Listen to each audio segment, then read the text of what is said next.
anybody that says there's nothing to do in Beaumont, I hope they watch this podcast because there is so much to do. There's plenty to do if you just want to get outside and do it. And it's not just tax dollars here, tax dollars there. We want to give you options. We're going to be talking about everything from summer camps to sports leagues, water activities, what you can do at our athletic complexes, movies in the park, and quite a bit more. Hello, everyone, and welcome to the Beaumont Beat video podcast, where we move with the heartbeat of the city. I'm your host, Tracy Kennick, broadcasting from our awesome Sterling Pruitt Activity Center on Gulf Street in Beaumont. It's summertime, and with school out for students, it's just a matter of time before we hear those infamous words from our children, "I'm bored."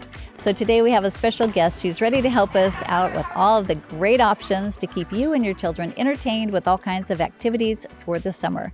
We're going to be talking about everything from summer camps to sports leagues, water activities, what you can do at our athletic complexes, movies in the park, and quite a bit more. But before we get to all that, I have a quick announcement. Hurricane season is upon us, and the Office of Emergency Management wants to remind everyone to sign up for the Southeast Texas Alert Network, or STAN. It's the primary way for the city to send out information during an emergency. So make sure you register at thestan.com. You can also check out our emergency management playlist on YouTube to get a refresher on pre-storm preparation, how to secure your home, and other hurricane readiness tips. And now let's get to the show. Beaumont is active. All it takes is a short drive around town to see all the places we have for recreational activities. And the man behind organizing all of these great rec activities is my special guest today, Mr. Jimmy Neal, the Director of Recreation for the City of Beaumont. Very special guest. Thanks so much for being here, Jimmy. Of course. Thanks for having me. Well, I appreciate it. And finding activities, I know, during the summer for parents can be difficult. I think the main thing is they maybe don't know where to look, but we have a lot of great activities here, and many of them are free.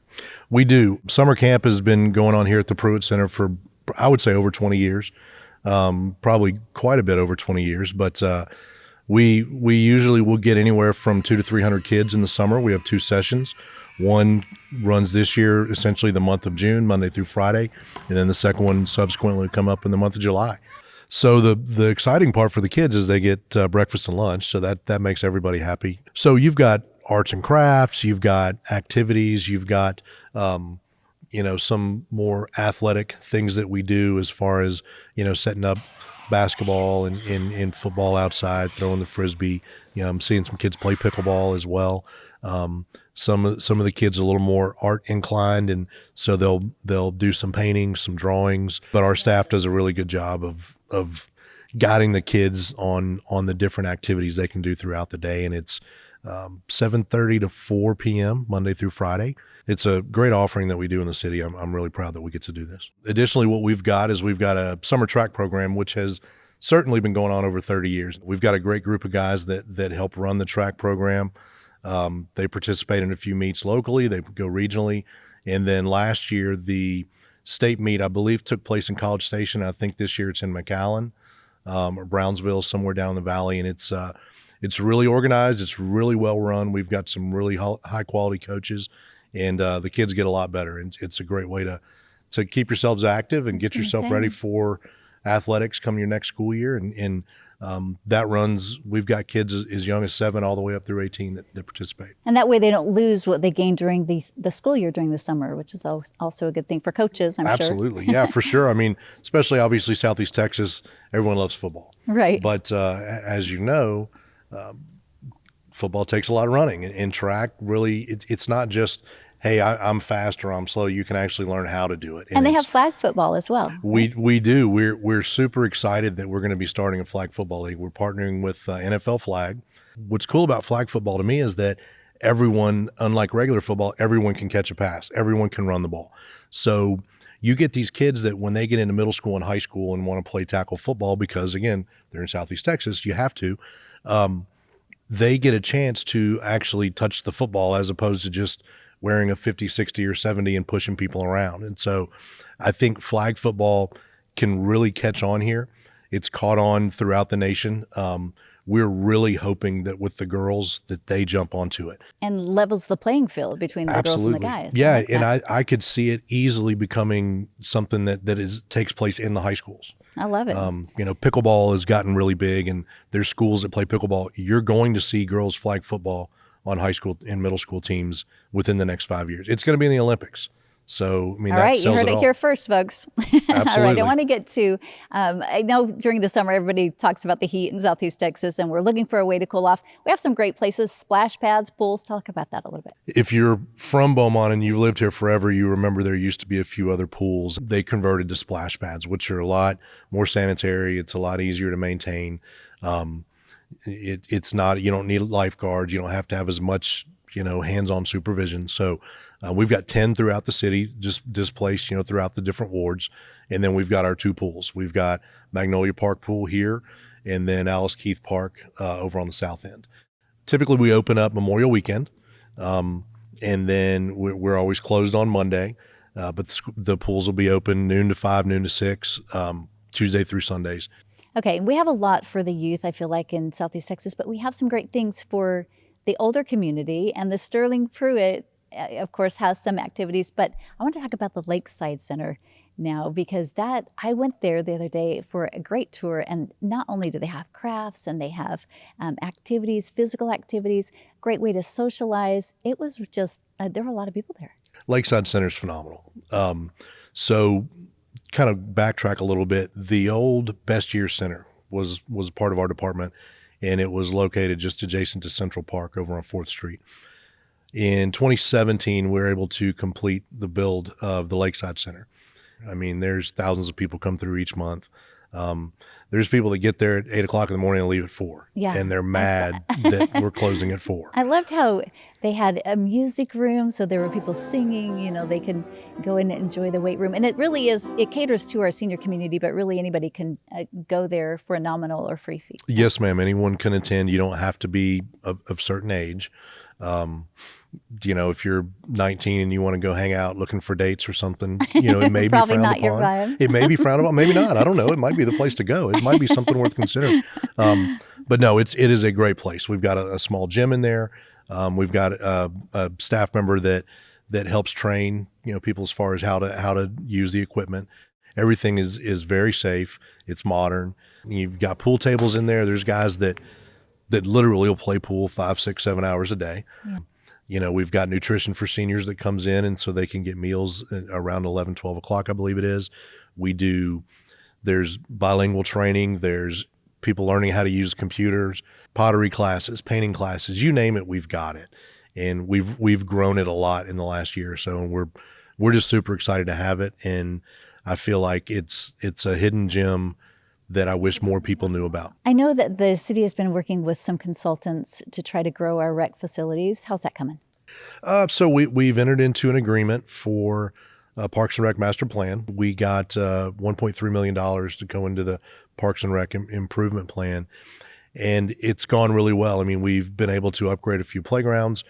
The vast majority of people, they hear park, they just assume playground. Right. And I don't necessarily see it that way. I see parks as a bunch of different amenities, but putting new playgrounds in, getting some new structures, doing some different things has really it's going to really help the idea that people love to say, oh, there's nothing to do. There's plenty to do if you just want to get outside and do it. And, it's people talk about trying to get new people to move here. I think it's also about retaining the people that you have as well. And quality of life for them. Yeah. And it's not just, hey, tax dollars here, tax dollars there. It's, look, this is what we do. We want to give you options. I don't feel like every playground in a neighborhood, every park in a neighborhood needs to have the same playground. If you're in Beaumont, if it takes you more than 20 minutes to get somewhere, you're going the wrong way. Right. So we can, they're all accessible to anybody. So if you have a splash pad at one, you have a playground at one, a dog park, maybe Frisbee golf, then it allows you a lot more opportunities, right? It does. It gives you the options to do kind of what you choose to do instead of it just being programmed. Well, we've covered some of the organized activities in the area. And coming up, we're also going to talk about some of the other options that you can enjoy anytime on your own. But first, we have another quick announcement. We would love to have you join us in our effort to plant more trees in town. The Parks Department is looking for volunteers to help plant 400 trees at Tyrrell Park Nature Center on June 1st. You can sign up as an individual, family, or group on our website, beaumonttexas.gov/growbmt. Come out and help us grow Beaumont. And as always, we want to remind you that you can stream this episode and past episodes of the Beaumont Beat on multiple platforms, including Facebook, YouTube, and Spotify. Subscribe to our channel, like this episode, and share it with others so they too can enjoy it. And we're always looking for new topics, so drop us a comment to let us know what you'd like to see in future episodes. And now back to our conversation with the director of our rec department for the city of Beaumont, Mr. Jimmy Neal. Now, earlier, Jimmy was sharing with us the different opportunities during the summer, from cooling off in our pools to what's planned at our rec facilities. And there's some great organized activities, but also some places that you may want to go check out. You can go check them out anytime on your own, and we want to get to that now. So I want to talk now about the hike and bike trails, and that's a great place to get out, do some exercise, and those are really beautiful. There are a couple of them around town. Yes, ma'am. We've got the Gulf Terrace hike and bike trail, which is out near the Chris Quinn soccer complex. Dishman, you can also enter on the Phelan side. And then we had the new one. It's not really new anymore at Folsom, but the one that was built at Folsom, 15 years ago. Both of them are 10-foot wide paths, which is a little bit unusual. Most paths are, you can ride a bicycle and that's pretty much all, but these are a little wider, which is really cool that people have more room to move around and do what they want. They're clean, they're maintained very well. And we added some cameras out there as well to make them safe. Yes, right? ma'am. That helps a lot. Now, earlier you talked a little bit about tennis and pickleball, which I've kind of tried as well, and I really love it. But it's the sport that's catching on, and there are places that we can go and try to pick up that sport. Absolutely. So you've got the Beaumont Municipal Tennis Center, of course, where we've got 24 tennis courts, but pickleball lines are painted on multiple courts out there. We're working to get some new ones built, hopefully within the next fiscal year. We've also painted pickleball lines at Central Park's tennis courts, Caldwood Park Tennis Court, and Rogers Park Tennis Court. But it's crazy to see the ages that are playing. Yes. People thought it was for seniors. Mm-hmm. Well, now I've got kids that are just playing like crazy. A lot of my friends play. I've got friends who've got pickleball courts at their house. Yeah, I do too. Is there a way for people to take lessons? Instruction is available at the tennis center. Same with tennis instruction as well. There's some group training that does take place, I believe on Saturday mornings at times, and just something where people can show up and find out how to play. I think it's very similar, like I said, to tennis as far as the way you can find some instruction if you're curious. I want to talk now. We're inside the Sterling Pruitt Center. This is, as I had mentioned before, one of the hidden gems of Beaumont because it offers so much free, and the kids can get out of the heat and come inside in the air conditioning. Talk about this place. Pruitt Center is a great place. I'm a little partial to it because my office is here, but we've got a weight room. We've got 2 multi-use rooms. Next door to there in the other multi-use room, you've got dominoes, you've got a pool table in there. The opportunity, again, for people to set up and do kind of other things if they choose to. Here in the gym, we've got two basketball courts run side by side. Got a dividing curtain in the center to where you can split it up. You've got volleyball capability here. This floor was resurfaced in funds from fiscal year 23, so this was much needed. Looks way better. Looks really nice in here. So earlier we talked about some of the options that we have for parks, but we didn't talk about our skate park. That's something people may not realize we have as well. It's pretty much wide open. It's not fenced in or anything. As you saw it right next to Lakeside. Perfect. The skaters are normally young-ish, and the Lakeside Center is You're right. A little older. Maybe that's some of that combo. I don't know. Symbiotic again. I keep using that word, but it's fun to watch these kids go out there and do what they do. I mean, it's like I said, it's open, and it's another one of those things where you're not forced into this confined space. You can hang out, sit on your phone, grab something to eat if you want, go skate when you want, go do your thing. When people do want to host events there, which I know I believe one of the concerts in the summer is going to be held out there. Event services will help reserve it and do all the logistical parts of it. But it's a really, really cool place. Okay, I want to talk now about those who love nature because I know we have some great bird watching opportunities. People that come in from out of town always want to go see if they can see an alligator. We have a lot of things like that. Talk about the nature that people can observe. So if you like alligators, you can definitely find them at Cattail Marsh. I think at last count, there's something over 80 inside Cattail Marsh. You hear that and people go, oh my God, I don't want to be out there. I'm scared. But if you can go ride, a lot of people ride their bikes through Cattail. People will jog, walk, whatever. No one ever has any issues with running into a gator. It's really cool just to observe them. Yeah, sure. I mean, it's just so neat. And so many birds. I have no idea how many birds are out there. CVB handles that. They keep up with all of it. I know there's a family of eagles that lives out there that I guess people don't realize eagles can live here too. Apparently they're not bothered by humidity. The fact that people come here truly from all over the world to see some of these species of birds, if you're someone that's into that, you would love it. And it's in that beautiful Tyrrell Park where you can walk along the nature trail and enjoy. It's just gorgeous out there. Tyrrell Park is great. Yeah, it's such a huge footprint. And if you can't find something to do out there, it's because you just don't want to do anything. Yeah, it calms me when I walk through the gardens there. It's beautiful. There's a whole lot more. There's so disc golf. There was a disc golf course at Tyrrell Park years ago. Trees fell, knocked down a lot of the baskets, and so the disc golf course kind of fell apart. We were able to reactivate it probably about 5-6 years ago with the help of one of our local disc golfers.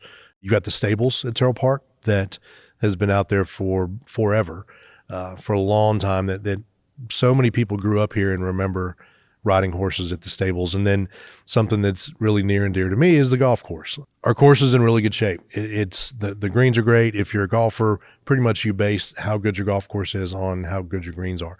Our greens are in good shape.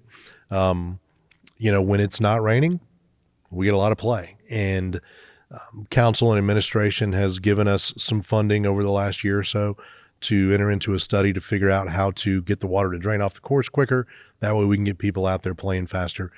Last month, it was almost a record month for us. So if you like to play golf, which after COVID, golf has really kind of spiked up with Top Golf and a bunch of those different options, but there's a lot of people playing. And I think it's, when people go out there, they're pleasantly surprised at the shape that the course is in. And we're lucky to have it, and we hope we can continue to build upon it and improve it. All right. Finally, I want to talk a little bit about the events. Tell us about the movies in the park. That's always a big draw. Yeah, it's a great time. And so we've got an inflatable screen that we bring out there and set it up. And of course, all generators are really quiet. So we run it and you don't even hear it. And you bring out a lawn chair, you bring out a blanket, you can flop down on the grass if you choose to, completely up to you, and watch the movie. And we're not going to show Poltergeist or anything, but they're family-friendly movies. Yeah, I think so. We try to do our best to make it to where it kind of fits with all ages. Our staff, our department will go out there and usually we provide popcorn and we have our cool little popcorn machine that everything's going to be bagged up, and it's always a great opportunity for people to see. And the really cool thing is, when you work with a city, we've got such a good relationship with so many different departments. And so just seeing emails going around last week with the traffic department, they'll put that mobile sign up at one of the parks and it'll show for 2 weeks, this movie is going to be showing on this date. Yeah, a little family fun night. Okay, talk about the farmer's market. That's always a great place to go and find homemade fresh things and get fresh vegetables and that. Farmer's market, so they set up shop Saturday mornings at the athletic complex. So on the tennis center side, they utilize the covered basketball pavilion. And if you get there at 10 a.m., you're probably a little bit late. I've seen, people line up there 6, 7 o'clock when the sun's coming up. They are already in there. And so many farmers, local, I assume they're all probably within a half hour or so, but I'm sure some people come in from further away than that. You get people that have like specialized products. I know that my mother-in-law is constantly going, they've got these Filipino fruits that I can only get from these certain people. And she knows which week of the month they're going to be there. And she gets excited to go see them. And there's, I think, people that make bread and a bunch of different things, but it's a really cool sort of a partnership we have with that group, and to see them grow for what they kind of started 15 years ago or so to where they're at now. It's a really cool relationship we've got with them, and we're glad to have it. I mean, every city has something like this, but I think ours does a really, really good job. Okay, well, you've given us some great options for the summer, and anybody that says there's nothing to do in Beaumont, I hope they watch this podcast because there is so much to do. Sometimes it takes a little effort on our own part to find out what's happening, but I appreciate all of your knowledge and all you're doing for the rec program in the city of Beaumont. Awesome, thanks. And we hope that you'll join us for our next podcast when we chat with the BISD about what the district has planned for the summer and the upcoming school year as well. We'll also talk about the youth programs they have available to the community through their Summer for Success program. In the meantime, you can check out tinyurl.com/BISD summer for recreational and educational opportunities. And those apply for pre-K through high school, as well as free food programs available to anyone under the age of 18. For now, I'm Tracy Koenig. Thanks for tuning in to the Beaumont Beat, where we move with the heartbeat of the city. We'll see you next time.